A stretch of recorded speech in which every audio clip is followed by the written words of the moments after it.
হ্যাঁ বন্ধুরা, দেশ স্বাধীন হয়েছে 2024 সালে। আরেকবার স্বাধীন হয়েছিল। ইতিহাসে পড়েছি আমরা 1971 সালে। সেই স্বাধীনতাটা আমরা বুকে ধারণ করেছিলাম।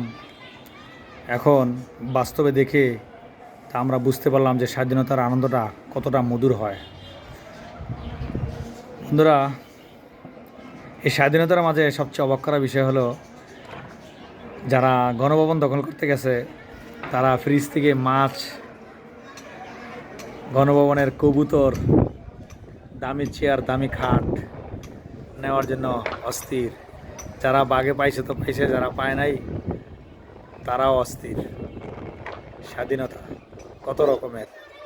তা যাই হোক, ছাত্র আন্দোলনে আমরা সার্থক। ছাত্র ভাইদের শুভেচ্ছা, অভিনন্দন। আমরা কৃতজ্ঞ ছাত্র ভাইদের কাছে, যা বিগত ইতিহাস পারে নাই ওরা পেরেছে। সবাইকে ধন্যবাদ।